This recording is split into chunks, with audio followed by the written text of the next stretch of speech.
मुट्टु हल्लियो, कलेजो थर्क्यो, धरती फाट्यो, आकाश फुट्यो भने तपाईहरुका विरुद्ध आन्दोलन गर्नुपर्ने भने हालत के हुन्छ?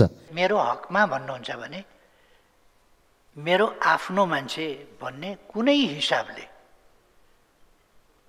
कुनै पनि प्रकारले आफ्नो भन्ने परिभाषाभित्र पर्ने मान्छे एकजना नियुक्त भएको देखाइदिनु भयो भने यहाँलाई धन्यवाद भन्ने छु मैले।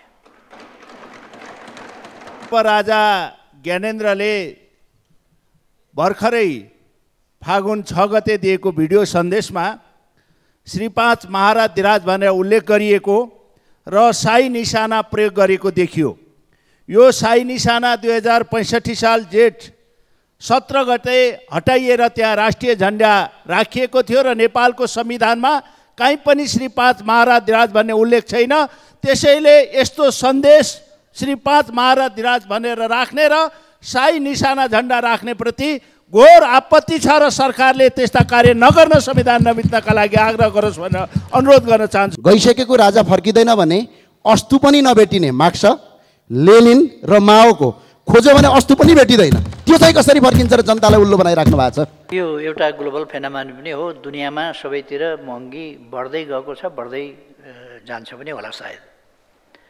यथास्थितिमा कुनै पनि चिजको मूल्य चाहिँ बसिरहेको हुँदैन सधैँ, चाहे जग्गा जमिनको होस्, चाहे साधारण हामीले दैनिक भान्सामा प्रयोग गर्ने सामानहरूको होस्। अहिलेको सरकारले हाम्रो मान्छे होइन राम्रो मान्छेको खोजी गर्छ। कलिलो मस्तिष्कमा एउटा देशप्रति वैराग्य, निराश भाव, त्यो कुराहरू पनि फैलिएको छ। त्यसले गर्दाखेरि यस्ता कुराहरू सचेत नागरिकले, सचेत हुँ भन्ने तर गम्भीरतापूर्वक यस्ता विषयहरूलाई लिएर सकारात्मक सोचको वृद्धि गर्नुपर्ने, आत्मविश्वास जगाउनु पर्ने, आफ्नो देश आफूले बनाउनु पर्छ भन्ने भावना, देशभक्ति जगाउनु पर्ने। त्यसअनुसार काम नहुँदा देशमा बस्नु गौरवको विषय होइन, विदेश जानु गौरवको विषय बनाउने खालका सोचहरू, त्यस प्रकारका प्रचारहरू आदि कुराहरूले पनि यस नकारात्मक ट्रेन्डलाई अलि बढाइरहेको छ, जसलाई हामीले रोक्नुपर्छ। अर्को कुरा, बाहिर अध्ययनका लागि जाने कुराले हाम्रा युवाहरूको प्रतिस्पर्धी क्षमता पनि वृद्धि गरेको छ र युवाहरूले केही गुणस्तरीय शिक्षा प्राप्त गर्ने जुन इच्छा हो त्यसमा पनि राम्रै भएको छ। हाम्रा सबै क्याम्पसमा उत्तिकै गुणस्तरीय शिक्षा छैन भने ती ठाउँहरूबाट अर्को ठाउँमा जानु उहाँहरूको अधिकारको कुरा पनि हो। तर यसलाई हामी हाम्रा गुणस्तर कम भएका ठाउँहरूलाई गुणस्तर वृद्धि गर्ने र बाहिर जानु नपर्ने खालको परिस्थिति, अध्ययनका लागि बाहिर जानु नपर्ने परिस्थिति र खास गरी उद्यमशीलताको विकास मार्फत रोजगारीका अवसरहरू सिर्जना गर्ने र उद्यमशीलता के अरे उत्पादनशीलता र उत्पादन अभिवृद्धि गर्ने र देशका अहिले जस्तो हामीले पूर्वाधारहरू विकास गरेका छौँ, यातायातका क्षेत्रमा विकास गरेका छौँ, सञ्चारका क्षेत्रमा विकास गरेका छौँ, विद्युतको क्षेत्रमा विकास गरेका छौँ, अरू विभिन्न क्षेत्रहरूमा विकास गरेका छौँ र आज झन्डै देश जस्तो हिजो दुर्गम देश भनेर चिनिन्थ्यो आज दुर्गम त्यस्तो रहिरहेको छैन। यो कुराहरूलाई हामीले चाहिँ हृदयङ्गम गर्न जरुरी छ र यसलाई सकारात्मक ढङ्गले प्रचार पनि गर्न जरुरी छ। हाम्रा उपलब्धिको चर्चा गर्न जरुरी छ र त्यसमा उपलब्धि हासिल गर्न सकिन्छ भन्ने कुरामा आश्वस्त पार्दै हामी कृषि आधुनिकीकरण, औद्योगिकीकरण, व्यावसायिकीकरण र अरू औद्योगिक क्षेत्रतर्फका कामहरू, पर्यटनका क्षेत्रका सबै क्षेत्रका कामहरूका माध्यमबाट देशलाई आर्थिक ढङ्गले सम्पन्न बनाउन लागिरहेका छौँ। अहिले हामी बजेट नीति कार्यक्रम र बजेट तर्जुमा गर्दैछौँ, त्यस काममा लागेका छौँ र देशका कुनै पनि भागमा कुनै पनि समुदाय पछाडि नपरोस् भन्नका लागि त्यसमा हामी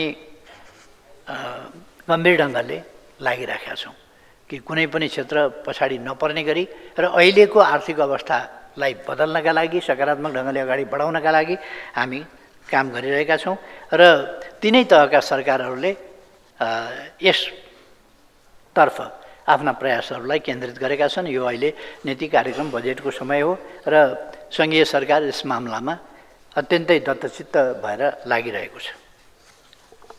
यति भन्दा अब प्रश्नकर्ता मान्य सदस्य वासुदेव घिमिरेलाई प्रश्न गर्न अनुमति दिन्छु।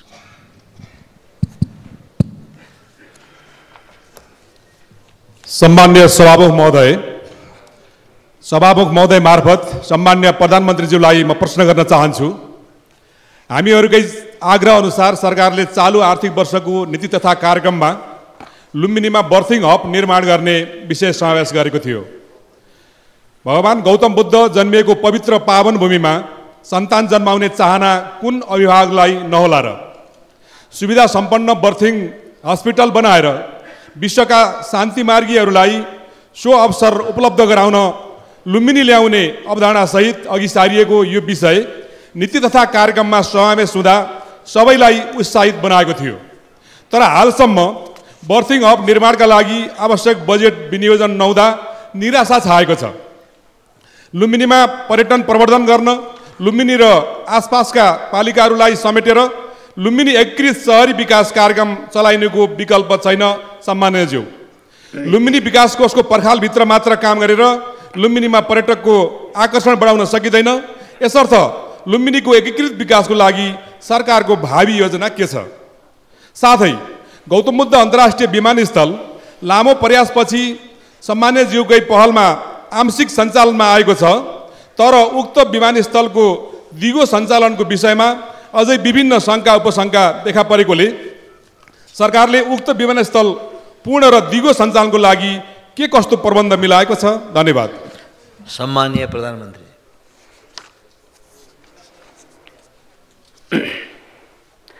मातृ शिशुको स्वास्थ्य अवस्था सुधार गर्न सरकारले सङ्घ प्रदेश र स्थानीय तहका अस्पताल एवं स्वास्थ्य संस्थाहरूबाट विभिन्न कार्यक्रमहरू सञ्चालन गर्दै आएको कुरा सर्वविदितै छ। यसमा अहिले लगभग 72 वर्षको लाइफ एक्सपेक्टेन्सी जुन पुगेको छ यो यत्तिकै होइन। यसमा खास गरी बाल मृत्युदर घटेर यस काममा सरकारले पाएको सफलता, देशले पाएको सफलताबाट यो हुन गएको। हामीले धेरै महत्त्व दिएका छौँ यी विषयहरूमा र जहाँसम्म अब अरू पक्षहरू त साथीहरूलाई थाहा छ, हेलिकप्टरबाट ल्याएर भए पनि हस्पिटल पुर्याएर भए पनि कसरी सुरक्षित मातृ शिशु को सुरक्षा गर्न सकिन्छ र सुरक्षित ढङ्गले प्रजनन सेवा उपलब्ध गराउन सकिन्छ भनेर हामीले सेवा नपुगेका ठाउँबाट हेलिकप्टरमा ल्याएर पनि सेवा उपलब्ध गराउन कोसिस गरेका छौँ। जहाँसम्म मान्यजीले लुम्बिनी प्रदेशको लुम्बिनीमै आसपासमा होला बर्थिङ हस्पिटल निर्माण गर्नका लागि नेपाल सरकार यो कुरा उठाउनु भएको छ। त्यसमा नेपाल सरकार, थाइल्यान्ड अन्तर्राष्ट्रिय सहयोग नियोग र UNFPA नेपालको सहकार्यमा सम्भाव्यता अध्ययन भइरहेको कुरा म जानकारी गराउन चाहन्छु। लुम्बिनी क्षेत्रको धार्मिक एवं पर्यटकीय सम्भावनालाई मध्यनजर गर्दै सन् 1978 मा डिजाइन स्वीकृत भएको लुम्बिनी गुरु योजना अनुसार निर्माण कार्यहरू भइरहेको जानकारी गराउँदछु। बीचमा जुन रफ्तारमा हुनु पर्थ्यो त्यस रफ्तारमा हुन नसकेकोलाई हामीले गति दिएका छौँ र गतिसाथ त्यस गुरु योजनालाई पूर्णता दिन्छौँ। गौतम बुद्ध अन्तर्राष्ट्रिय विमानस्थलको दिगो सञ्चालनका लागि जुन प्रश्न उठाउनु भएको छ, सरकारले सम्बद्ध निकायहरूसँग छलफल गरेर कार्ययोजना बनाएर कार्यान्वयन गरिराखेको छ। यो विमानस्थल देखाउनका लागि बनाएको होइन, चलाउनका लागि बनाएको हो। चलाइन्छ। चलाउने भनेको त्यो अस्थायी यसो चलाए झैँ गर्ने होइन कि दिगो ढङ्गले नै त्यसलाई चलाइन्छ। म विभिन्न यसका लागि अहिले फ्यासिलिटीहरू डेभलप गरेको आदि प्रभावकारी कदमहरू चालेको कुरा पनि स्मरण गराउन चाहन्छु। यात्रु सेवा शुल्कमा छुट, ground handling, landing, parking and navigation शुल्कमा छुट जस्ता सहुलियत एवं प्रोत्साहनका कार्यक्रमहरू सञ्चालनमा सरकारले ल्याएको छ। यसलाई दिगो ढङ्गले चलाउने सन्दर्भमा अगाडि बढाउँ भनेर नै यो काम गरिएको हो। हाल Al Jazeera, fly Dubai, air Asia र नेपाल एयरलाइन्सले उक्त विमानस्थलबाट अन्तर्राष्ट्रिय उडान सञ्चालन गरिरहेका छन्। यो प्रारम्भ हो। जब सञ्चालन भइसकेको छ, प्रारम्भ भइसकेको छ, 4वटा विमान एयरलाइन्सले सुरु गरिसकेका छन् अन्तर्राष्ट्रिय उडान भने यो अगाडि बढ्छ भन्ने म आश्वस्त पार्न चाहन्छु। श्रम तथा रोजगार कार्यालय बुटोलबाट श्रम स्वीकृति प्रदान गर्न सुरु भएको छ। साथै अध्यागमन, मुद्रा सटै लगायतका बैंकिङ सुविधा विमानस्थलमै प्रदान गर्ने व्यवस्था मिलाइएको छ र भविष्यमा उक्त विमानस्थललाई पूर्ण क्षमताका साथ सञ्चालन गर्ने गरी काम भइरहेको छ र यो पूर्ण क्षमताका साथ सञ्चालन गरिने कुरा म मान्यज्यूलाई अवगत गराउन चाहन्छु। धन्यवाद। अब प्रश्नकर्ता मान्य सदस्य बिन्दवासिनी कंसाकार। सम्माननीय सभामुखज्यू मार्फत सम्माननीय प्रधानमन्त्रीज्यूलाई निम्न अनुसारको प्रश्नहरू सोध्न चाहन्छु। जलन पीडितहरूको उपचार पुनर्स्थापना तथा अधिकार सुनिश्चित गर्न संसदमा निजी विधेयक 8 महिना अगाडि दर्ता भइसकेको छ। यो विधेयक मानवीय संवेदनासँग मात्र नभई सामाजिक न्यायको मूल मर्मसँग पनि प्रत्यक्ष रूपमा जोडिएको छ। सरकार यस्तो जीवन रक्षासँग सम्बन्धित विधेयकप्रति के धारणा राख्छ? यसलाई अघि बढाउन तथा प्रभावकारी रूपमा कार्यान्वयन गर्न सरकारको पूर्ण समर्थन रहनेछ कि रहने छैन? म आज यो प्रश्न किन पनि सोधिरहेको छु भने आज प्रधानमन्त्रीज्यूको प्रत्यक्ष रूपमा जवाब सुन्नको लागि स्वयं केही जलन पीडितहरू सदनमा दर्शक दीर्घामा उपस्थित हुनुभएको छ। आज मात्र होइन, हामीले हाम्रो आवाज उठाउँदै आइरहेका। म समग्र जलन पीडितहरूको प्रतिनिधित्व गर्दै पीडितहरूको लागि केही कानुन बनाएर नै काम गर्न विनम्र अनुरोध गर्दछु। मेरो अर्को प्रश्न, अहिलेको महँगीले आम नागरिकको दैनिक जीवन कष्टकर बन्दै गएको छ। सरकारको योजनाहरू प्रभावहीन देखिएको अवस्थामा जनताको जनजीवन स्तरमा सहजता ल्याउने गरी महँगी नियन्त्रणका के कस्तो ठोस र परिमाणमुखी कदमहरू सरकारले चाल्न लागेको छ? प्रश्न सोध्ने अवसर दिनुभएकोमा सम्माननीय सभामुखज्यूप्रति आभार व्यक्त गर्दछु। धन्यवाद। सम्माननीय प्रधानमन्त्री। सम्माननीय सभामुख महोदय, प्रश्नकर्ता मान्यज्यूलाई धन्यवाद भन्न चाहन्छु। मान्य सदस्यले यो प्रश्न प्रधानमन्त्रीले अझ स्पष्ट गर्ने अवसर मिलोस् भनेरै उठाउनु भएको मैले ठानेको छु। मान्य सदस्यलाई जलन पीडितहरूको सन्दर्भमा, जलनका घाइतेहरू बिरामीहरूको उपचारको सन्दर्भमा अथवा क्षतिपूर्तिको सम्बन्धमा अथवा यस सम्बन्धमा व्यक्तिगत तवरमा पनि अहिलेको प्रधानमन्त्री कति गम्भीर छ भन्ने कुरा प्रश्नकर्ता मान्यज्यूलाई अवश्य नै याद छ भन्ने मलाई ठान्छु। म यति भन्न चाहन्छु, जलन पीडितहरूको उपचार र पुनर्स्थापनाका सम्बन्धमा सरकार संवेदनशील छ। तेजाब र अन्य घातक रासायनिक पदार्थ नियमन ऐन 2079ले यस सम्बन्धमा पर्याप्त व्यवस्था गरेको बेहोरा जानकारी गराउँदछु। जलन पीडितहरूको उपचार पुनर्स्थापना तथा अधिकार सम्बन्धमा संसदमा दर्ता भएको निजी विधेयकमा रहेका प्रावधानका सम्बन्धमा सदन वा सम्बन्धित समितिमा हुने छलफलका क्रममा सरकारले आफ्नो धारणा फेरि तपसिल अझ विस्तृतमा राख्ने नै छ। यस सन्दर्भमा जलन पीडितहरूले त्यति बेला कति यो 77-78 साल थियो होला, भेटेर विषय राख्ने बित्तिकै अध्यादेश ल्याएर तत्सम्बन्धी कडा कानुनी व्यवस्था गरेर अपराध नियन्त्रण गर्ने कुरा र अपराधीलाई कारबाही गर्ने कुरा, जलन पीडितहरूलाई राहत दिने कुरा तत्कालीन सरकारले प्रभावकारी कदम चालेको थियो र त्यस यता लगातार प्रभावकारी कदम चाल्ने त्यो प्रयास भइरहेको छ। यद्यपि हामीले यो धेरै देशहरूमा अथवा जहाँसुकै पनि यस्ता कुराहरू छिटपुट रूपमा हुने गर्छन्। त्यसलाई हामीले कुनै सामान्य घटनाको रूपमा होइन, त्यसलाई गम्भीरताका साथ लिने र कहीँ कतै पनि आगलागी जन्ने कुरा अथवा जलन जन्ने कुराहरू अथवा तेजाब जस्ता अन्य कुनै प्रकारका रासायनिक वस्तुहरूको प्रयोगद्वारा जलन गराउने कुराहरू या हुने कुराहरू भुलचुकमा पनि त्यस्ता हुने कुराहरू र त्यसलाई औषधिको रूपमा राख्ने र कहिले कहिले झुक्किएर मान्छेले खाइदिने जस्ता कुराहरूबाट हुने दुर्घटना जस्ता कुराहरू, यस्ता सबै कुराहरूलाई पनि हामीले अत्यन्तै सावधानी साथ जनचेतना पनि जगाउने र सावधानी अपनाउन पनि आग्रह गर्ने, देखि लिएर कानुनी प्रबन्ध लगायतका सबै कुराहरू गर्दै जाने र कोही पनि यस्तो पीडामा पर्न नपरोस्, पहिलो प्राथमिकता हाम्रो त्यसमा रहनेछ। परिहाल्यो कथम कदाचित भने उपचार र पुनर्स्थापना गर्ने व्यवस्था गर्न सरकार सजग छ, प्रतिबद्ध छ। अर्को मान्यजीले प्रश्न राख्नुभएको छ यो महँगी नियन्त्रणको सम्बन्धमा। यो एउटा ग्लोबल फेनोमेनन पनि हो, दुनियाँमा सबैतिर महँगी बढ्दै गएको छ, बढ्दै जान्छ पनि होला सायद।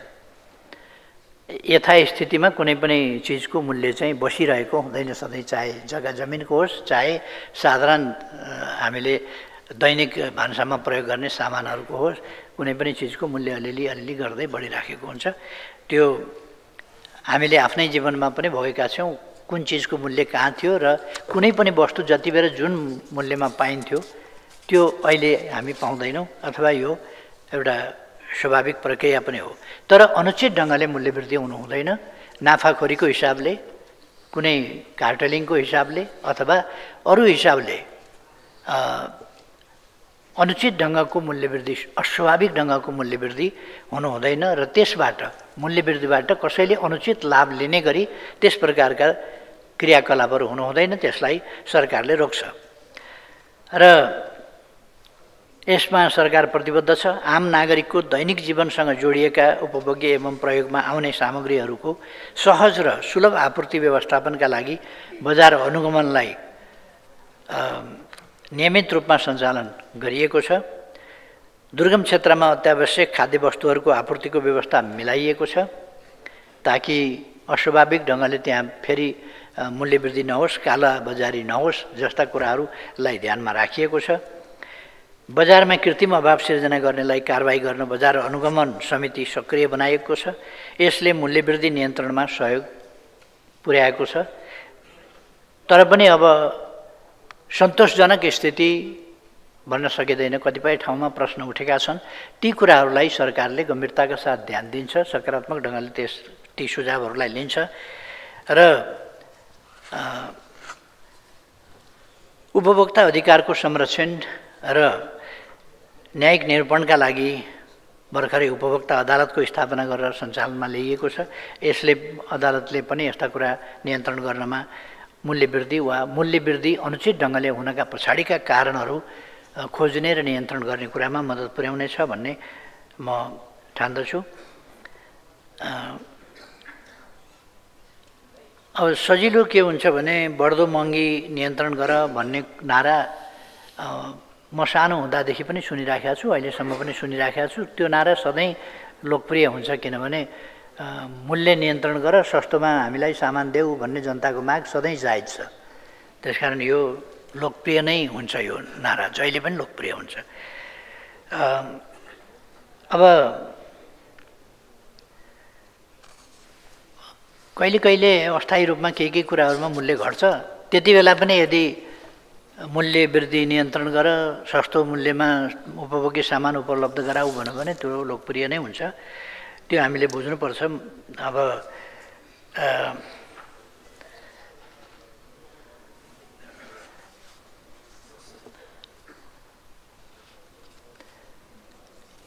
यसमा मैले अरू धेरै कुरा भन्नुभन्दा चालु आर्थिक वर्षको 7 महिनाको अवधिमा औसत उपभोक्ता मूल्य स्फीति 4.16% रहेको छ। अघिल्लो वर्षको सोही अवधिमा मुद्रास्फीति 5.01% रहेको थियो। यस अर्थमा मुद्रास्फीति स्थिर छ मात्रै होइन कि सकारात्मक छ भनेर बुझ्नुपर्छ। र चालु आर्थिक वर्षको लागि सजगतापूर्ण लचिलो मौद्रिक नीतिको कार्यदिशा अपनाइएको छ र त्यसलाई हामी निरन्तरता दिइरहेका छौँ, दिनेछौँ। साथै अनिवार्य नगद अनुपात र बैंक दरलाई समेत समायोजन गरिएको छ। यसबाट अधिक तरलता नियन्त्रण भई उपभोक्ता मुद्रास्फीतिलाई वाञ्छित सीमाभित्र राख्न सहयोग पुग्ने अपेक्षा गरिएको छ।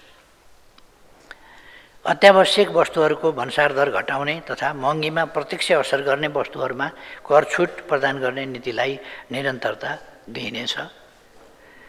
कृषि उत्पादन वृद्धिका लागि अनुदान र सहुलियत ऋण प्रदान गर्ने कार्यलाई पुनः मूल्याङ्कन गरी यथोचित ढङ्गले त्यसलाई निरन्तरता र व्यवस्थापन दुईटै गरिनेछ।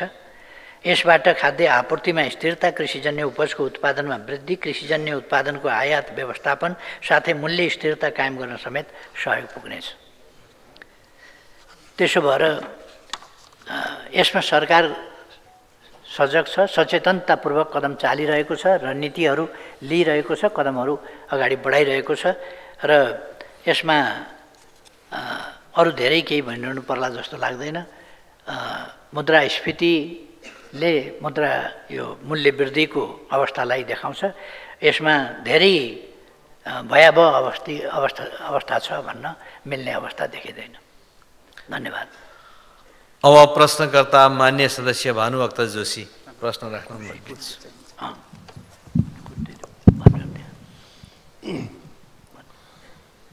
सम्माननीय सभामुख महोदय, सम्माननीय प्रधानमन्त्रीज्यूलाई मेरो प्रश्न यस प्रकार छ।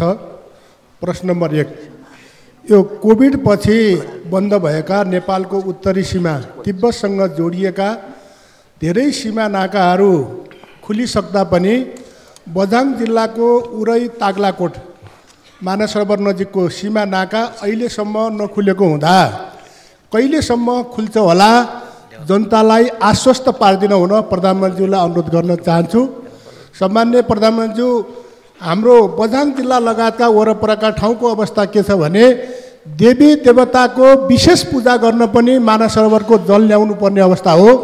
6 वर्ष भइसक्यो, अहिलेसम्म विशेष पूजा मान्छेले गर्न पाएका छैनन्। परम्परा कस्तो छ भने देवी देवताको काम गर्नको लागि कैलाश मानस सरोवर, पृथ्वीको काम गर्नको लागि हरिद्वार प्रयाग भन्ने चलन छ। 6 वर्षसम्म जनताले त्यो काम त्यो पूजाआजा गर्न पाएका छैनन्। त्यसैले त्यो नाका कहिले खुल्छ होला? साथै उक्त उरै ताग्लाकोट नाका नेपालको सबभन्दा छोटो नाका। अहिले 2टा सडकहरू हामीले खुटिया दिपाइल उरै चनपुर उरै ताग्लाकोट सडक बनाइरहेका छौँ, त्यस्तै सेती लोकमार्ग बनाइरहेका छौँ र त्यो नाकालाई थाई नाका बनाउने योजना के छ? म सम्माननीय प्रधानमन्त्रीज्यूलाई अनुरोध गर्न चाहन्छु। प्रश्न नम्बर 2, नेपालको संविधान 2072 लागू हुनुभन्दा पहिले अथवा 2074 सालभन्दा पहिले बझाङ जिल्लामा स्थापना भएका सङ्घीय सरकारका कार्यालयहरू अहिले जिल्लामा छैनन्। सम्माननीय प्रधानमन्त्रीज्यू, अहिले ती कार्यालयहरू सडक डिभिजन कार्यालय बैतडीमा छ, बझाङले सेवा लिने। सङ्घीय खानेपानी कार्यालय धनगढीमा छ, प्रदेश खानेपानी कार्यालय डडेलधुरामा छ, सिँचाइ तथा नदी नियन्त्रण कार्यालय बैतडीमा छ, वृहत जलाधार व्यवस्थापन कार्यालय बैतडीमा छ र स्थानीय पूर्वाधार विकास कार्यालय धनगढीमा छ।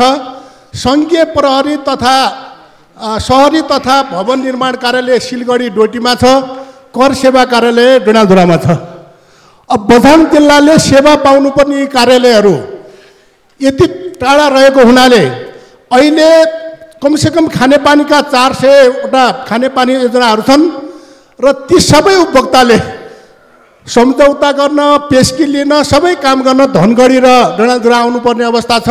त्यसो भएको हुनाले मेरो अनुरोध के छ भने सम्माननीय सभामुख महोदय मार्फत यी सबै विकास कार्यालयको एउटा कुनै छाता कार्यालय बनाएर र त्यसका अरू कार्यालयको इकाइ कार्यालय बनाउनका लागि सरकारको के योजना छ, म प्रधानमन्त्रीज्यूलाई अनुरोध गर्न चाहन्छु। अन्तिममा सानो, यो सुखी नेपाली समृद्ध नेपाल बनाउने हाम्रो सपनालाई पुरा गर्नका लागि युवाहरूलाई आश्वस्त पार्ने गरी नेपालमा नै रोजगारीका प्रशस्त सम्भावना छन्, रोजगारी नेपालमा नै पाउँछ भनेर स्वदेश र विदेशमा रहेका युवाहरूलाई आश्वस्त पार्ने सरकारको योजना के छ? धन्यवाद। सम्माननीय प्रधानमन्त्री। सम्माननीय सभामुख महोदय, नेपाल चीन सिमानाका 14 स्थानमा रहेका परम्परागत व्यापारिक नाकाहरू पुनः सञ्चालन गर्ने सम्बन्धमा सेवा व्यवस्थापन सम्बन्धी सम्झौतामा नेपाल चीन बीच 2019मा हस्ताक्षर भएको बेहोरा जानकारी गराउँदछु। सोही बमोजिम चीनसँग सीमा जोडिएका जिल्लाका नेपाली नागरिकहरूलाई चीन आवागमन अनुमति पत्र उपलब्ध गराउने सम्बन्धी कार्यविधि 2081 कार्यान्वयनमा ल्याइएको छ। उल्लेखित 14 नाकाहरूमध्ये उरै भन्ज्याङ बझाङ पनि रहेको छ। सो नाका सुचारू गर्न सम्बन्धित निकायहरूसँग समन्वय एवं कूटनीतिक तवरमा पहल भइरहेको छ। अलिक उचाइमा भएको हुनाले अस्ति हिउँ परेका हुनाले आवागमन भएन कि, नत्र यो खोल्ने सम्बन्धमा कुराकानी भइसकेर यो 14वटा खोलिएका नाकाहरूमध्ये यो पनि पर्छ। प्राविधिक हिसाबले कुनै कारण परेको होला, त्यसमा ध्यानाकर्षण गराउनु भएकोमा धन्यवाद छ। तर यी नाकाहरू खोल्ने सन्दर्भमा यो कार्यविधिहरू बनाएर चीन सरकारसँग कुरा गरेर नाकाहरू खुलाइएको कुरा मान्यज्यूलाई जानकारी रहेछ, धन्यवाद भन्न चाहन्छु।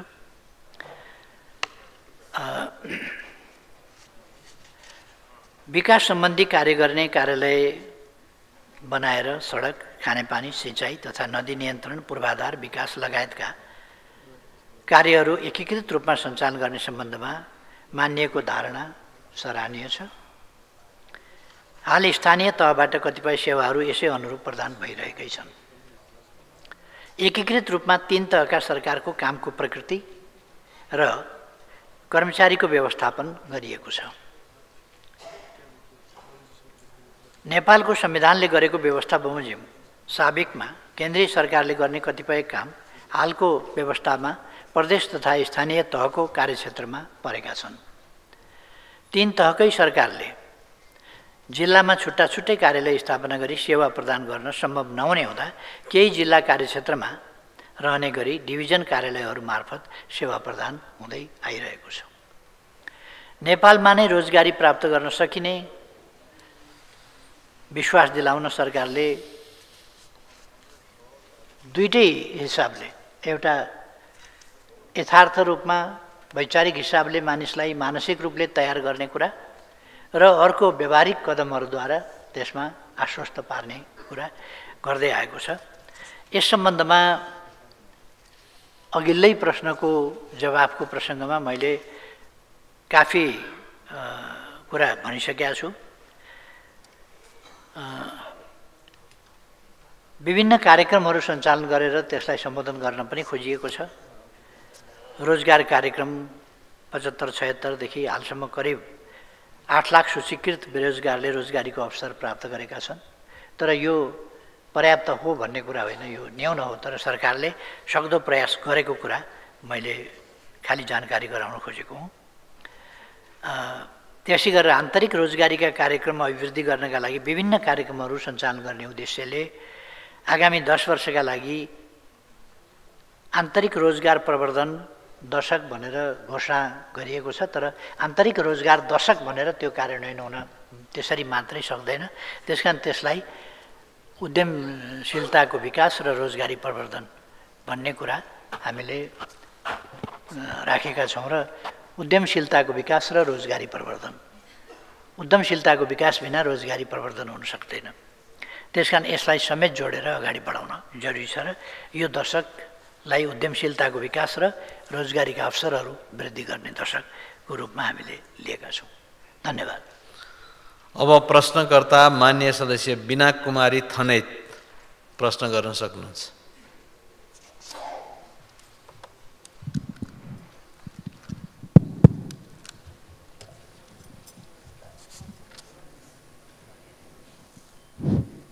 सम्मान्य सभामुख महोदय, समयको लागि धन्यवाद। सम्माननीय प्रधानमन्त्रीज्यूलाई मेरो प्रश्न यस प्रकारको छ।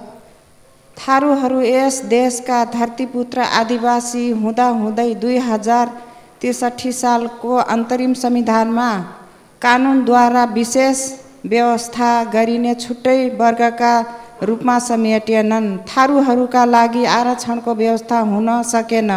अझ आदिवासी जनजाति मधेसी अन्तर्गत राखियो। सम्माननीय सभामुख महोदय, हाल आएर नेपालको संविधान 2072 सालले थारू र मुस्लिमलाई छुट्टा छुट्टै स्वतन्त्र क्लस्टरका रूपमा राखेको छ। यसै विषयमा सर्वोच्च अदालतको मिति 2079 साल माघ 24 गते नै प्रधानमन्त्री तथा मन्त्री परिषदको कार्यालयमा फैसलाको 9 महिनाभित्र कानुन व्यवस्था लगायत आवश्यक सम्पूर्ण प्रबन्ध मिलाएर परमादेशको आदेश जारी गरेको 24 महिनाभन्दा बढी समय बितिसक्दा सो फैसला कार्यान्वयनका लागि सर्वोच्च अदालतका तर्फबाट पत्राचार र हालै फागुन 5 गते सक्त ताकेता पत्र जारी भइसक्दा समेत जिम्मेवार निकाय किन मौन छ? सो अनुसार निजामती सेवा ऐन लगायत अन्य सेवा सम्बन्धी ऐन कानुनहरू अझै किन जारी हुन सकेको छैन? 2064 सालबाट आरक्षण लागू आएदेखि हालसम्म आइपुग्दा यो 17 वर्षसम्म संविधानले सुनिश्चित गरेको सबै संवैधानिक हक नपाएको क्षतिपूर्ति कसरी बेहोर्ने? यसको क्षतिपूर्तिका भरण गर्न केही वर्षसम्म थारू समुदायको लागि हाल समय हुन आउने आरक्षण प्रतिशतभन्दा बढी प्रतिशत कायम गरेर समायोजन गर्न समेत आवश्यक देखिन्छ। यस सम्बन्धमा सरकारको धारणा के छ? यसरी संविधानले मौलिक हकका रूपमा सुनिश्चित गरेको हकको कार्यान्वयन र न्याय उपचारको लागि तत्परताका साथ आवश्यक कानुन व्यवस्था नगरी विलम्ब गरेर सरकारले आरक्षण प्रक्रिया किन अझ जटिल बनाउँदै लगिरहेको हो? यो सरकार गठन भएको 8 महिना अवधि नेपाल सरकारबाट विभिन्न निकायमा हुन नियुक्ति समानुपातिक समावेशी प्रतिनिधित्वको सम्बन्धमा मधेसी थारू मुस्लिम र दलित वर्ग समावेश भएको आँकडा के छ? धन्यवाद। सम्माननीय प्रधानमन्त्री। सभामुख महोदय, प्रश्नकर्ता माननीयज्यूलाई धन्यवाद भन्न चाहन्छु। सङ्घीय निजामती सेवाको गठन, सञ्चालन र सेवाका शर्त सम्बन्धमा व्यवस्था गर्न बनेको विधेयक 2080 संसदको राज्य व्यवस्था समितिमा दफार छलफल भइरहेकै छ। उक्त विधेयक पारित भई सङ्घीय निजामती सेवा ऐन जारी भए पश्चात थारू तथा मुस्लिम लगायतका अन्य पक्षहरूको आरक्षण लगायतका विषयहरू सम्बोधन हुनेछन्। हालको निजामती सेवा ऐनमा समेत थारू समुदायलाई आदिवासी समुदायमा राखी आरक्षणको अवसर प्रदान गरिएको छ। वर्तमान सरकार गठन भए पश्चात नेपाल सरकार मन्त्री परिषदबाट विभिन्न सार्वजनिक पदहरूमा नियुक्ति गर्ने क्रममा समावेशी सिद्धान्तलाई अवलम्बन गरिएको कुरा म मान्यज्यूलाई अवगत गराउन चाहन्छु। धन्यवाद। अब प्रश्नकर्ता मान्य सदस्य भीम प्रसाद आचार्य।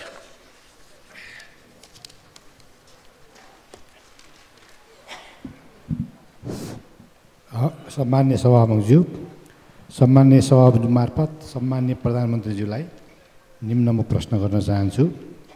त्यस सन्दर्भमा नेपालको विकास र समृद्धिको मूल पिलर कृषि, सिँचाइ र पर्यटनसँग सम्बन्धित एउटा प्रश्न मेरो रहेको छ र त्यसमा प्रश्न नम्बर 1 मा सिँचाइ र नदी नियन्त्रण सम्बन्धमा तमोर चिस्याङ डाइभर्सन, सुनकोशी कमला बहुद्देशीय आयोजना यो यथाशीघ्र सुरु गर्नुपर्ने अवस्था कहाँ पुगेको छ?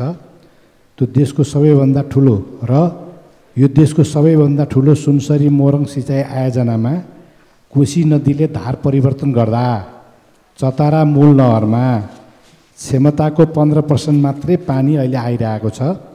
यसले सिँचाइ प्रणालीमा ठुलो समस्या उत्पन्न भएको छ। यो नहरमा क्षमता अनुसार पानी सञ्चालन गर्न कोशीमा ब्यारेज बनाउने वा बेडबार बनाउने वा नहरको मूल मुहान माथि सार्ने विकल्पहरू छन्। त्यसमध्ये सस्तो र छिटो विकल्प भनेको बेडबार बनाउने नै हो। किसानको माग पनि यही छ। गत वर्षातमा यो यही छ।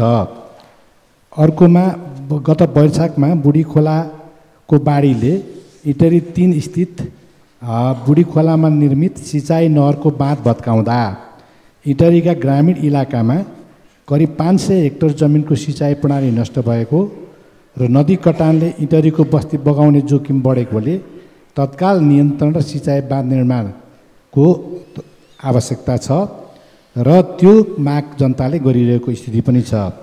त्यस्तै सुनसरी खोलाको मर्यादाले इनरुवा 10 र देवानगञ्ज 2, 3 र 4 नम्बर वाडामा ईदगाह, मदरसा र बस्ती बगाउने जोखिम अस्तिको बाढीले निम्त्याएको छ र त्यसको नियन्त्रण गर्नु अत्यावश्यक छ।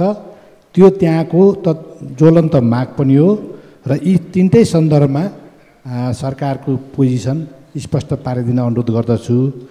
प्रश्न नम्बर 2, पर्यटन तथा नागरिक उड्डयन सम्बन्धमा विश्वकै ठुलो व्यापार मध्येको एउटा हवाई यातायातको विकास हो र त्यसमा हाम्रो हवाई सेवा निगमको पुनर्संरचना गरेर सक्षम निगम नबनाइकन यसले त्यो च्यालेन्ज मिट गर्न सक्ने स्थिति छैन। त्यसैले यो सक्षम व्यावसायिक योजना तयार गर्ने, यो नेपाल वायु सेवा निगमको पुनर्संरचना गर्ने र मिसन 2024 सम्ममा कमसेकम लिज पर्चेजमा भए पनि 10वटा जहाजहरू सेवा सञ्चालन गर्ने र यो आवश्यकता एकतिर छ भने अर्कोतिर पर्यटन प्रवर्धनको निम्ति नेपाल पर्यटन बोर्डको पुनर्संरचना र त्यसमार्फत विदेश स्थित दूतावासहरू, नियोगहरू, पर्यटन दूतहरू, NRNA, विदेश बस्ने नेपाली विद्यार्थीहरू र नेपाल र विदेशका विभिन्न सङ्घ संस्थालाई परिचालन गर्नुपर्ने काम आवश्यकता छ। पर्यटन ऐन र नियम परिमार्जन गर्न र पोखरा र भैरवा विमानस्थल सञ्चालन तथा निजगढ विमानस्थल निर्माणको काम र अहिले आएको तथ्याङ्कमा भारत र चीनबाट आउने पर्यटकको सङ्ख्या घटिरहेको तथ्याङ्क छ र यो अवस्थालाई फेर्नको लागि सरकारले के काम गरिरहेको छ जानकारी गराइदिनुमा हार्दिक अनुरोध गर्दछु। सम्मानीय प्रधानमन्त्री। सभामुख महोदय, सुनसरी र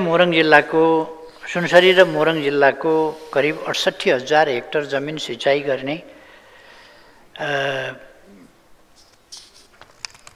गर्नका लागि दिगो र भरपर्दो सिँचाइ सेवा पुर्याउने उद्देश्यले सुरु भएको सुनसरी मोरङ सिँचाइ आयोजनाको कोशी नदीको चतरा नजिक बायाँ किनारमा साइड इन्टेक निर्माण गरी सिँचाइ सेवा उपलब्ध गराइरहेको छ।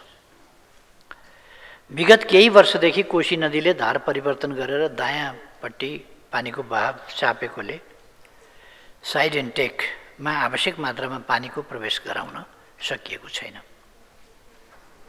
तर आयोजनाले प्रत्येक हिउँदमा अस्थायी बाँध बाँधेर यथासम्भव पानी इन्टेकमा प्रवेश गराई सिँचाइ सुविधा पुर्याउँदै आएको छ। स्थायी प्रकृतिको संरचना निर्माण गरी दिगो तवरले वर्षैभरि पानी सञ्चालन कसरी गर्न सकिन्छ भनी विभिन्न विकल्पहरूमा अध्ययन भइरहेको छ। प्राविधिक र आर्थिक रूपले सम्भाव्य विकल्पको छनौट गरी कार्य अगाडि बढाइनेछ। साथै यस आयोजना अन्तर्गतका सिञ्चित क्षेत्र बचावट सम्बन्धी कार्यहरू पनि प्राथमिकताको आधारमा कार्यान्वयन भइरहेको छ। सुनसरी स्थित बुढी खोला नियन्त्रणका सम्बन्धमा मैले यसअघि नै जवाफ प्रस्तुत गरिसकेका छु। मान्यज्यूले उठाउनु भएको दोस्रो प्रश्नका सम्बन्धमा नेपालमा हवाई यातायातको विकासका लागि सरकारी क्षेत्रबाट सञ्चालित नेपाल वायु सेवा निगमको व्यवस्थापनमा कुशलता बढाउन आवश्यक व्यावसायिक कार्ययोजना निर्माण गरी सुधारका काम अगाडि बढाइएको छ। नेपालमा पर्यटन प्रवर्धनका लागि नेपाल पर्यटन बोर्डको पुनर्संरचना गरी विदेश स्थित नेपाली दूतावासहरू, नियोगहरू, पर्यटन दूतहरू, NRNA, विदेशमा बस्ने नेपाली विद्यार्थीहरू, नेपाल र विदेशका विभिन्न सङ्घ संस्थालाई परिचालन गरिएको छ। मित्र राष्ट्रहरूबाट भित्रिने पर्यटकको सङ्ख्या वृद्धि गर्न नेपाल पर्यटन बोर्ड लगायत अन्य क्षेत्रबाट प्रवर्धनका कामहरू भइरहेका छन्। पर्यटन सम्बन्धी प्रचलित कानुनलाई संशोधन र एकीकरण गर्न बनेको विधेयक सङ्घीय संसदको यसै सदनमा पेश गर्ने गरी तयारी गरिएको छ। पर्वतारोहण नियमावली संशोधन भइरहेको छ। वास्तवमा पर्यटन क्षेत्रको विकास गर्नु छ भने हवाई सेवालाई विस्तृत र प्रबल बनाउन आवश्यक छ। समग्रतामा भन्यो भने यस दिशामा सरकारले काम गरिरहेको छ। धन्यवाद। अब प्रश्नकर्ता मान्य सदस्य बुद्धिमान तामाङ।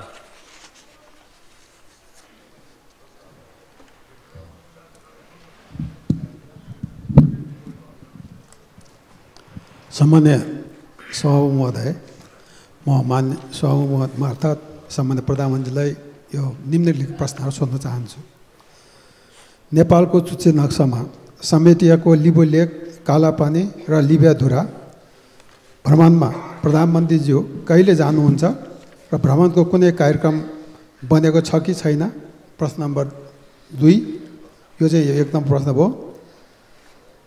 नेपाल भारत प्रबुद्ध व्यक्ति समूह इबिजी को प्रतिवेदन भारतका प्रधानमन्त्रीले नबुझेको अवस्थामा नेपालका प्रधानमन्त्रीले पनि उक्त प्रतिवेदन बुझ्न नमिल्ने हो?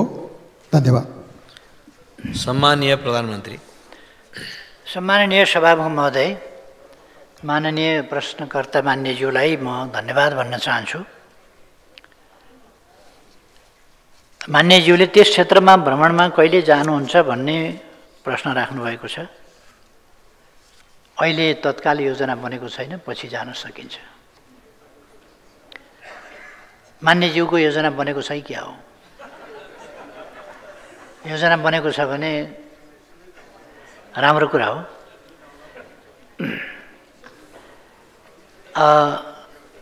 हामी सबैलाई थाहा छ 1962 ईस्वी सन् 1962 सम्म हाल नेपालको नक्सा जुन हामीले बनाएका छौँ, हाम्रो संसदले सर्वसम्मतिले त्यसलाई संविधानको अङ्गको रूपमा पनि बनाएको छ, स्वीकारेको छ र त्यो नै यथार्थ हो। यो कुरा 1962 सम्म त्यो भूभाग नेपालकै अधीनमा थियो र नेपालको नक्सा पनि तदनुसार नै थियो र तदनुसार जस्तो अहिलेको नक्सा छ त्यही बमोजिम नै पहिले पनि थियो 62 भन्दा अघि। त्यसपछि नेपालको नक्सा किन फेरियो? कसले फेर्यो? कसको सरकार थियो? कस्तो व्यवस्था थियो? कसको व्यवस्था थियो? मान्यजीलाई याद होला भन्ने म यसो याद गर्छु।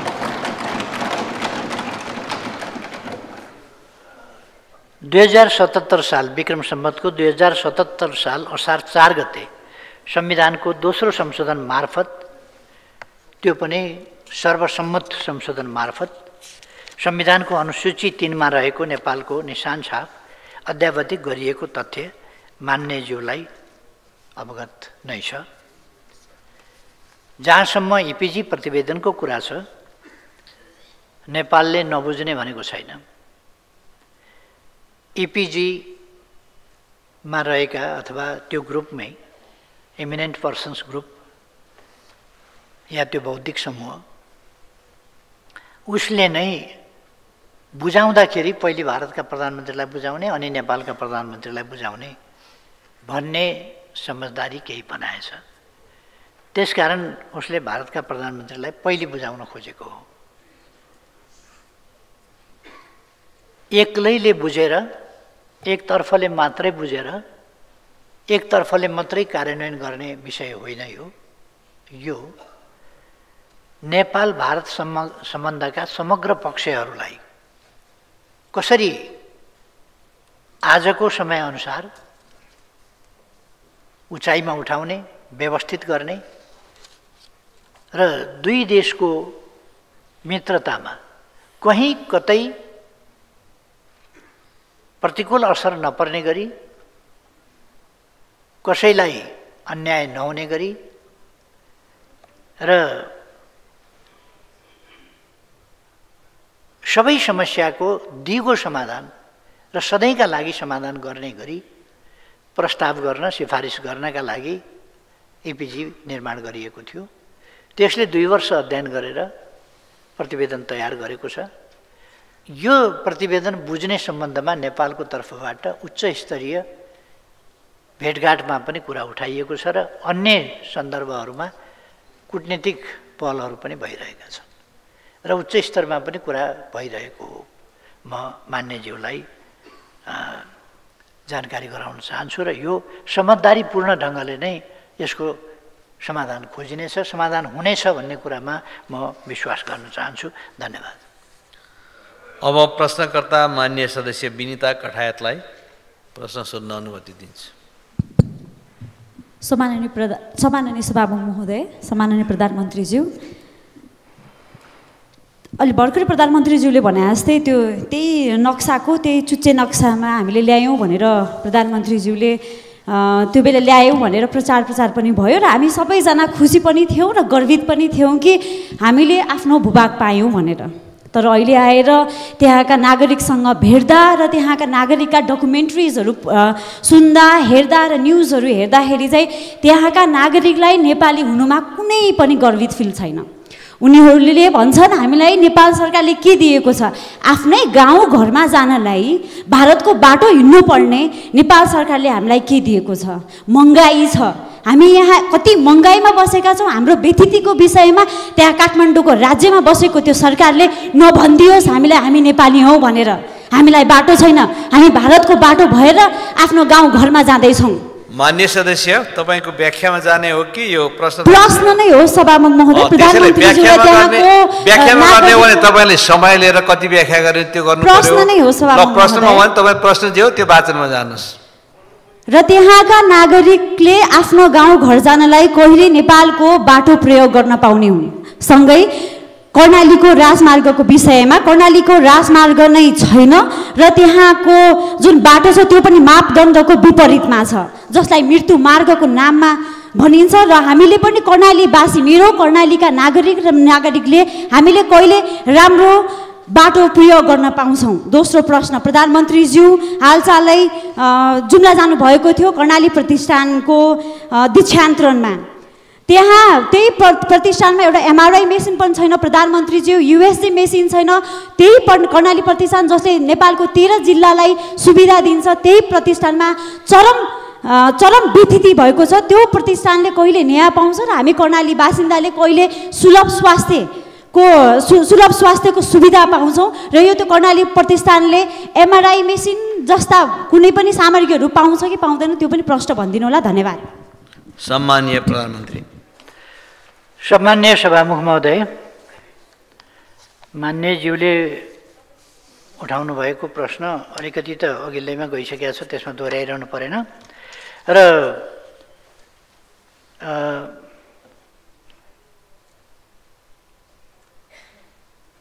अझै पनि धारचुलाका मान्छे आफ्नो घर जान भारतको बाटो भएर जानुपर्ने अवस्था छ। धारचुला भनेको दार्चुलाको पारिपट्टि भन्नुभएको हो। दार्चुलाको सदरमुकाम खलङ्गाबाट उत्तरपट्टि नेपालका छाङ्रू लगायतका गाउँहरू छन्। नेपाल सरकारलाई थाहा छ छाङ्रू जानका लागि बाटो रहेनछ। यो अहिले बाटो नभएको होइन, इतिहासदेखि नै थिएन। अहिले त्यस सम्बन्धमा तत्कालका लागि अर्को देशको बाटो भएर जान नपरोस्, आफ्नो देश आफ्नै बाटोबाट जान पाइयोस् भनेर त्यहाँका जनताहरूले माग राख्नुभएको बमोजिम। त्यहाँ अहिले तत्कालका लागि कति बजेट चाहिन्छ भन्दा 5 करोड बजेट चाहिन्छ। त्यति भयो भने हामी घोडेटो बाटो बनाउन सक्छौँ र त्यो घोडेटो बाटोले पारिपट्टि गएर जानु पर्दैन। त्यसो भएर हामीलाई यता घोडेटो बाटो बनाउन सहयोग गरियोस् भनेर उहाँहरूले भने बमोजिम। 5 करोड रुपियाँ निकासा गरेर अहिले आफ्नै देशबाट आफ्नो भूभाग जाने बाटो धमाधम निर्माण भइरहेको कुरा म मान्यजीलाई अवगत गराउन चाहन्छु।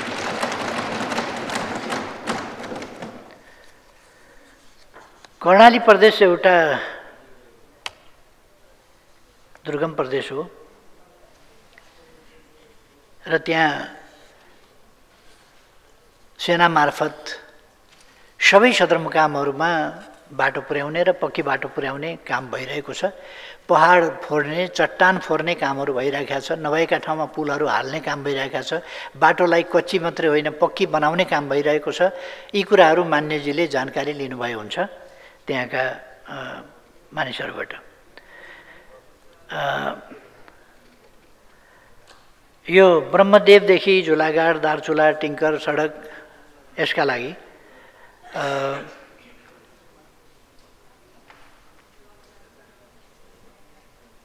43 किलोमिटर सडक निर्माण भएको रहेको यो तुषार पानीदेखि टिङ्कर नाकासम्मको कुरा मैले अघि अवगत गराउन छुट्यो होला।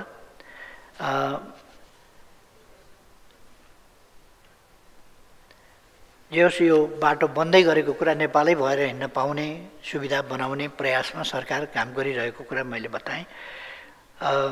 अरू बाटाहरूको सन्दर्भमा पनि दुर्गम जिल्ला हो, त्यसकारण पहिले ट्र्याक खोल्दैखेरि बाटो चाहिँ एकदम डबल ल्यानको राम्रो सुविधा सम्पन्न बाटो बनिसक्छ होइन, कहीँ भर्खर ट्र्याक खुल्दैछ, कहीँ भर्खर काम हुँदैछ। त्यसकारण जे होस् ट्र्याक खुलेर गाडी हरेक सदरमुकाम पुग्ने खालको प्रबन्ध अहिले मिलेको छ। अस्थायी पुलहरू निर्माण गर्ने कामहरू पनि भएका छन् र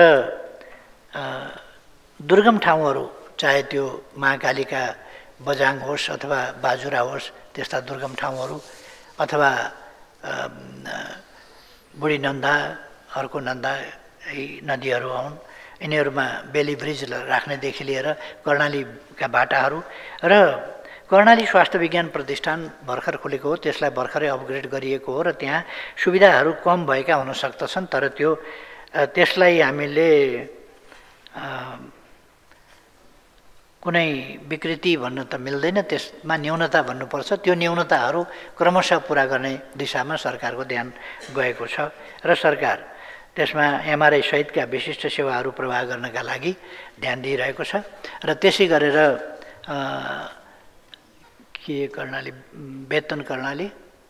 वेतन कर्णालीमा त्यसको शाखा विस्तार गर्नेदेखि लिएर अरू कामहरू त्यो दोलखा दैलेख जिल्लाको वेतन कर्णाली नदीको किनार त्यहाँ पनि हस्पिटल विस्तार गर्ने कामहरूमा सरकार योजनाबद्ध ढङ्गले लागिरहेको कुरा म यहाँहरूलाई मान्यजीलाई अवगत गराउन चाहन्छु। धन्यवाद। अब प्रश्नकर्ता मान्य सदस्य बिमला सुवेदीलाई प्रश्न राख्न अनुमति दिन्छु। सम्मान्य सभामुखज्यू मार्फत सम्मान्य प्रधानमन्त्रीज्यूलाई म प्रश्न राख्न चाहन्छु। 1 नम्बरमा बेपत्ता पारिएका व्यक्तिको छानबिन, सत्य निरूपण तथा मेलमिलाप आयोग ऐन 2071 को तेस्रो संशोधन पारित भएपछि सत्य निरूपण आयोग र बेपत्ता छानबिन आयोग गठन भई शान्ति प्रक्रियाको बाँकी काम टुङ्गिने अपेक्षा थियो। तर पनि अहिलेसम्म यी आयोगहरू गठन हुन सकिरहेका छैनन्। ऐनमा व्यवस्था भए बमोजिमका आयोगहरू किन गठन नभएका हुन्? यी आयोगहरू कहिले गठन भई आम द्वन्द्व पीडितले न्याय पाउँछन्? बेपत्ता योद्धाहरू कहिले सार्वजनिक हुन्छन्? सरकारले शान्ति प्रक्रियाका बाँकी काम टुङ्ग्याउन के काम गरिरहेको छ? म यो प्रश्न गर्न चाहन्छु। र प्रश्न नम्बर 2, काठमाडौँ उपत्यकाका महानगरसहित 21 वटा नगरपालिकाको फोहोरका कारण नुवाकोटको ककनीको बन्चरे डाँडा अस्तव्यस्त छ। गाउँमा बस्न सक्ने अवस्था छैन। फोहोरका कारण क्यान्सरका बिरामीहरू दिन प्रतिदिन बढिरहेका छन्। फोहोरको समस्या समाधान गर्न जनताले पटक पटक आन्दोलन गरे पनि समस्याको समाधान अझै भएको छैन। फोहोरबाट उत्पन्न यी समस्या समाधान गर्न सरकारको के योजना रहेको छ? फोहोरको दीर्घकालीन समस्या कहिले समाधान हुन्छ? सम्मान्य प्रधानमन्त्रीज्यूसँग जिज्ञासा राख्न चाहन्छु। धन्यवाद। सम्माननीय प्रधानमन्त्री। सम्माननीय सभामुख महोदय, नेपालमा द्वन्द्वकालमा भएका घटनाका कारण पीडित भएका व्यक्ति तथा निजका परिवारका सदस्यले छिटोभन्दा छिटो न्याय प्राप्त गरून् भन्ने कुरामा सरकार संवेदनशील छ, गम्भीर छ। शान्ति प्रक्रियाको बाँकी काम टुङ्ग्याउने क्रममा आम सरकारवालाहरूसँगको परामर्शमा बेपत्ता पारेका व्यक्तिको छानबिन, सत्य निरूपण तथा मेलमिलाप आयोग ऐन 2071 को तेस्रो संशोधन भएको छ। हामीले यसै अधिवेशनबाट, यसै संसदबाट गरेका छौँ। साथै बेपत्ता पारिएका व्यक्तिको छानबिन आयोग र सत्य निरूपण तथा मेलमिलाप आयोगका पदाधिकारी नियुक्ति प्रक्रिया यथाशक्य छिटो सुरु गरी शान्ति प्रक्रियाको बाँकी काम टुङ्ग्याउन सरकार प्रतिबद्ध छ। यसमा अहिले पनि म प्रयासरत छु। यसमा म विपक्षी दलका नेताज्यूसँग सम्पर्क गर्न खोजिरहेको छु, तर मैले पटक पटक प्रयास गर्दा उहाँको स्वास्थ्यमा केही समस्या भएको हुनाले सम्पर्क गर्न नसक्नु भएको भन्ने जवाब पाएको छु र उहाँसँग सम्पर्क हुने बित्तिकै काम अगाडि बढाइनेछ।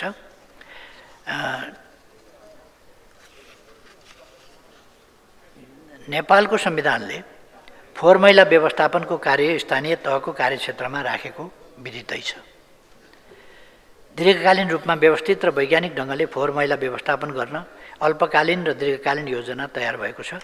नुवाकोट र धादिङको सिमानामा निर्माण गरिएको बन्चरी डाँडा सेनिटरी ल्यान्डफिल साइट तोकेको मापदण्ड बमोजिम सञ्चालन तथा व्यवस्थापन गर्न स्थानीय तहहरूबाट सार्वजनिक निजी साझेदारी प्रणाली मार्फत निजी क्षेत्रलाई परिचालन गर्ने गरी कार्यविधि अघि बढाइएको छ।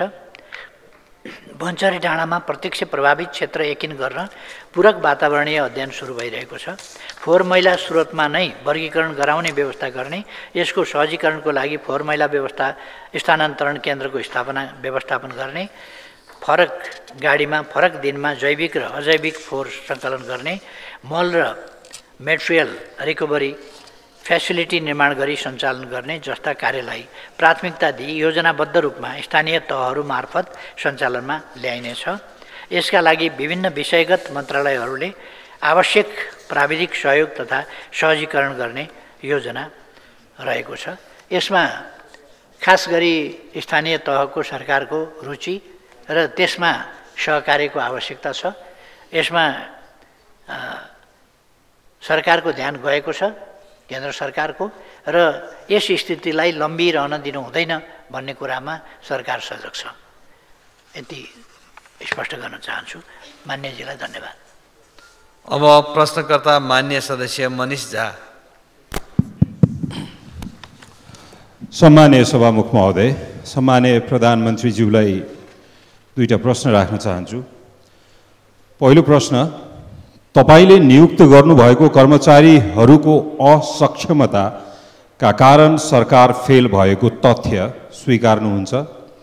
यदि हो भने तिनीहरूलाई कहिलेसम्म कारबाही गर्नुहुन्छ? केन्द्रमा 2/3 बहुमतको सरकार रहे पनि काम कारबाही खासै हुन सकेको छैन। संसदमा 2 ठूला दलहरूले नेतृत्वमा सरकार बनाएको छ जसको प्रभाव प्रदेश र स्थानीय तहसम्म छ। मन्त्रीदेखि खरिदारसम्म सत्तारूढ दलका निकटस्थ नियुक्त भएका छन्, तर सरकारको प्रदर्शन निकै कमजोर छ। प्रधानमन्त्री तथा मन्त्री परिषदको कार्यालयको रिपोर्ट अनुसार विभिन्न मन्त्रालयहरू न्यूनतम प्रदर्शन गर्दै असफल भएका छन्। सरकारी संयन्त्रमा गहिरो राजनीतिकरण र दलीयकरण, योग्यताभन्दा नातावाद कृपावादलाई प्राथमिकता दिइने, जसका कारण सरकार स्वयं असफल हुँदैछ। कर्मचारीलाई कार्य सम्पादनको आधारमा मूल्याङ्कन गर्नुपर्नेमा आफ्ना मान्छेलाई सत्तामा राख्ने विकृत अभ्यासले सुशासन तहस-नहस बनाउँदैछ। Right man in the right प्लेसको सिद्धान्तको सट्टा माई म्यान इन माई प्लेसको गलत अभ्यासले सरकारलाई असफल बनाउँदैछ। अब प्रश्न उठ्छ, सरकारले आफैलाई असफल बनाउने कर्मचारीहरूलाई कारबाही गर्नेछ कि गर्दैन? यदि कारबाही गर्छ भने कहिलेसम्म र कसरी? मेरो दोस्रो प्रश्न रहेको छ, 2/3 को बलियो सरकार हुँदाहुँदै पनि मुलुक दैनिक ऋणमा निर्भर किन बन्यो? सरकारको योजनाबद्ध रूपमा सिर्जित अवस्था हो? पछिल्लो पटक सम्माननीय प्रधानमन्त्रीज्यूले शपथ लिने बेलामा नेपाल सरकार चलाउन मात्र दैनिक 1 अर्ब ऋण लिनुपर्ने अवस्था थियो। आजको दिनसम्म आइपुग्दा दैनिक 1.5 अर्ब भन्दा बढीको ऋण लिनुपर्ने अवस्थामा मुलुक पुगिसकेको छ। निजी क्षेत्र हतोत्साहित छ। 2/3 को ठूला दलको बलियो सरकार हुँदा पनि किन यस्ता दुरावस्थामा मुलुक पुगेको होला? 2/3 को बलमा तपाईहरूले योजनाबद्ध ढङ्गबाट सुनियोजित रूपमा यो अवस्था निर्माण गर्नु खोज्नु भएको त होइन कतै? धन्यवाद। सम्माननीय प्रधानमन्त्री। सम्माननीय सभामुख महोदय,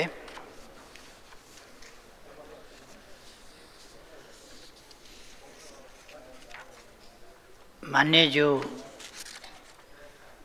ले प्रश्नभन्दा अगाडि केही व्याख्या राख्नुभयो। अलिक आक्रोशपूर्ण देखिए। कर्मचारीहरू मैले नियुक्त गरेको होइन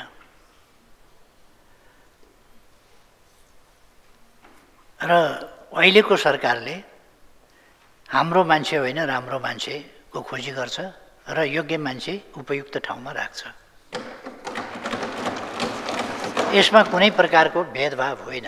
मेरिटोक्रेसी गुणदोषको आधारमा मूल्याङ्कन हुने र मेरिटोक्रेसीका आधारमा मानिसलाई जिम्मेवारी दिने परिपाटी छ, त्यो गरिनेछ।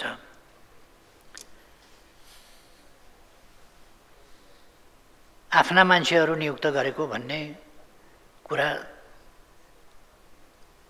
यो आरोप सही छैन। त्यसकारण अझ मेरो हैसियत, मेरो हकमा भन्नुहुन्छ भने मेरो आफ्नो मान्छे भन्ने कुनै हिसाबले, कुनै पनि प्रकारले आफ्नो भन्ने परिभाषाभित्र पर्ने मान्छे एकजना नियुक्त भएको देखाइदिनु भयो भने यहाँलाई धन्यवाद भन्ने छु मैले।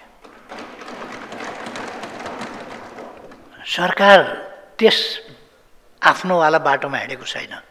अहिले देशको परिस्थितिको गम्भीरतालाई बुझेर त्यस गम्भीरताबाट देशलाई उकास्ने कसरी, गरिबीमा छ देश। आज यो दुईटा ठुला पार्टीको 2/3 सरकार बनेर आर्थिक अवस्था यो जटिल ठाउँमा यो 8 महिनामा पुग्यो हो र। त्यसकारण कुनै पनि कुरालाई हामीले अति संयुक्तिपूर्ण ढङ्गले वा बढाइ चढाइ वा आधारहीन ढङ्गले गर्नु वाञ्छनीय हुँदैन। नेपाल पछाडि परेको छ, गरिब छ, त्यसै कारण एलडिसीमा छ। अझ निकै असहज आर्थिक अवस्थाबाट गुज्रिरहेको अवस्थामा अहिलेको सरकार बनेको छ र अहिले लिएको ऋण चाहिँ यो देशको विकासकै लागि, बढी उत्पादन, बढी उत्पादकत्वको ठाउँ जहाँ छ त्यहाँ त्यस ठाउँमा खर्च गर्न र बढी विकासको कामलाई तीव्रता दिनका लागि ऋण लिने काम गरिएको छ। अहिलेको सरकारको नीति के छ भने अनुत्पादक ठाउँमा हामी भरसक, अब पहिले केही आयोजनाहरू पहिलेदेखि चलेर आएका छन् जो अधुरो छोड्न मिल्दैन, चलाउनका लागि ऋण बाहेक अर्को उपाय छैन। ऋणकै अंश फेज 1, फेज 2, फेज 3 गरेर अहिले फेज 3 मा नलिएर त्यसलाई असफल बनाउन सकिँदैन। त्यसकारण फेज 3 मा ऋण लिन बाध्य हुनुपर्ने अवस्था रहेको हुन्छ। त्यसो भएर सरकारले यी सबै परिस्थितिहरूलाई ध्यानमा राखेर ज्यादै गम्भीरतापूर्वक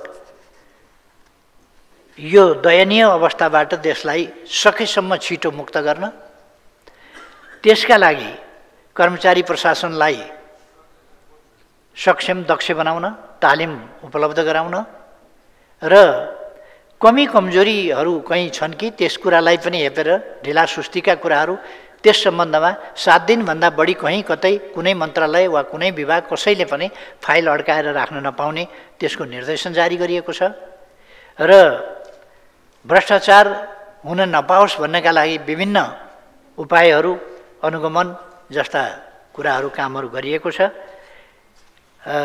र भ्रष्टाचार नियन्त्रण र निर्मूलन गर्ने काममा सरकार लागेको छ।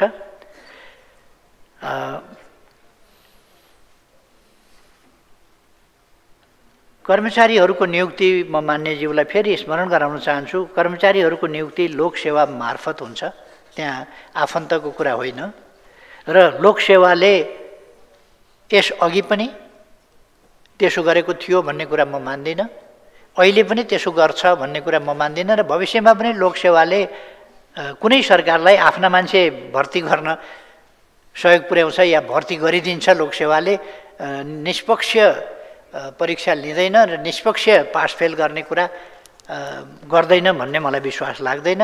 लोकसेवा आयोगबाट कर्मचारीहरू नियुक्त हुने गरेका छन्।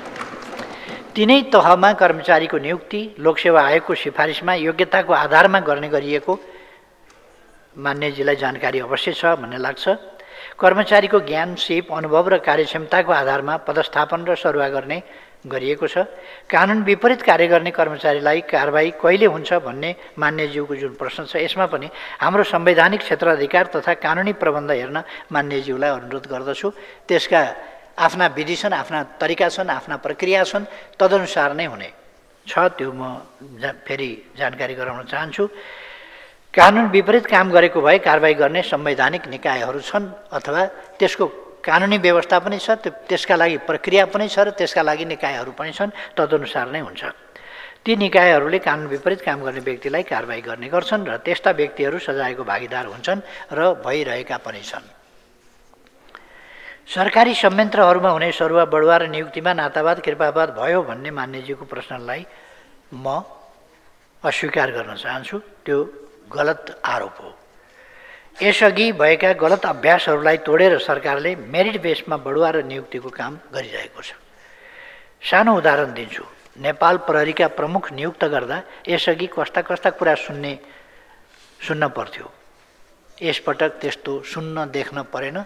अब कसैलाई रहर भएर भन्छ भने त्यो फेरि जवाफ दिनुपर्ने हुन्छ। विकास निर्माणका काममा सरकारको प्रदर्शन राम्रो नभएको भन्ने मान्यज्यूको भनाइमा पनि गत वर्ष र यस वर्षका कामको रफ्तारलाई तुलना गर्न अनुरोध गर्छु। यो सरकार आउनु अघि बुटोल नारायणघाट सडक खण्डको काम रोकिएको थियो, लामो समयदेखि रोकिएको थियो, जनताले शास्ति पाइरहेका थिए। मान्यजीलाई म केही जवाफ दिन भन्दा एकपल्ट त्यहाँ गएर निर्माण कार्यको रफ्तार, त्यहाँको गतिलाई हेर्न कष्ट गर्न सक्नुहुन्छ कि आग्रह गर्न चाहन्छु। यो सरकार मुगलिन पोखरा सडकको काम पनि हेर्नुभएको होला, त्यहाँ पनि कसरी तीव्रता दिएको छ भन्ने कुरा। कामहरूको तुलना गरेर यस्ता प्रश्न आएको भए राम्रो हुन्थ्यो भन्ने मलाई लाग्छ र प्रश्नहरू यथार्थमा आधारित प्रश्न भए राम्रो हुन्थ्यो। यथार्थमा आधारित नहुँदा जवाफ दिँदाखेरि होइन भन्नु पर्यो। कस्तो नमज्जा लाग्छ भने मान्यज्यूले भनेको कुरा अब गलत भनेपछि गलत भन्नुभयो भन्नु परेको, होइन भन्न नपरे हुन्थ्यो जस्तो लाग्छ। प्रश्नको रूपमा आइदिए जवाफ दिन सजिलो हुन्थ्यो, आरोपको रूपमा आएपछि खण्डन गर्ने बाध्यता आइलाग्छ। मान्यज्यूको दोस्रो प्रश्न छ, मुलुक चलाउन ऋण लिनु पर्यो, उद्योगी व्यवसायीहरू हतोत्साही छन्, संसारका शक्तिशाली र ठुला भनिएका देशले पनि ऋण लिन्छन्, हामीले पनि ऋण लिन्छौँ। मुख्य कुरा ऋण केका लागि भन्ने कुरा हो। अघि नै मैले भनिसकेँ कि हामीले उत्पादनमूलक क्षेत्रमा, त्यही पनि उत्पादकत्व वृद्धिको क्षेत्रमा, कहीँ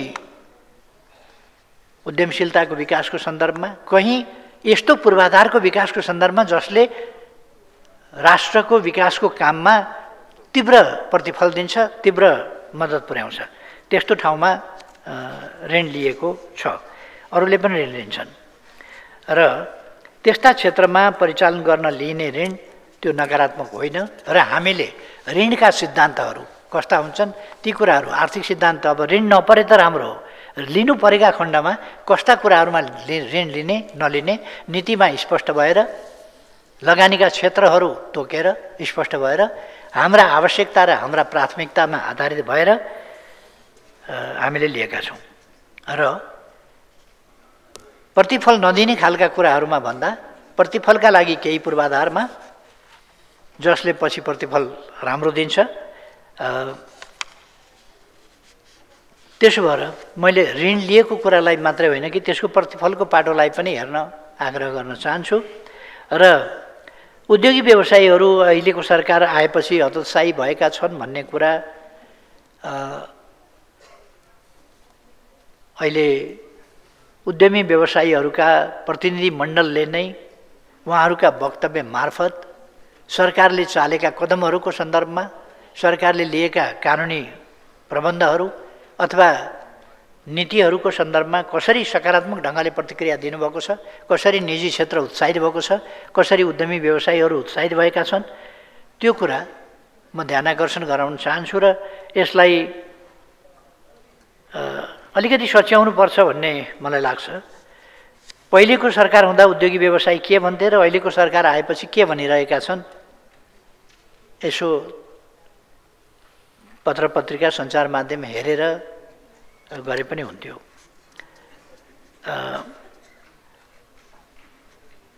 उहाँहरूकै सार्वजनिक बाइटहरू हेर्न सुन्न पनि म आग्रह गर्न चाहन्छु के भनिरहनु भएको छ उहाँहरू यथार्थमा। औद्योगिक तथा व्यावसायिक वातावरण सुधार गरेर लगानी अभिवृद्धि गर्न हालै सरकारले अध्यादेश मार्फत लगानी व्यवसायी मैत्री हुने गरी कानुन सुधार गरेको छ। यसबाट निजी क्षेत्रको समग्र मनोबल पनि उच्च भएको छ। यसको नतिजा पनि देखिँदै जानेछ र यसलाई निजी क्षेत्रले स्वागत पनि गरेको छ। त्यसकारण व्यवसायीहरू हतोत्साही छन् भन्ने होइन, उत्साहित भएको कुरा म यहाँ अवगत गराउन चाहन्छु। अरू कुराहरूको सन्दर्भमा पछि बताउने छु।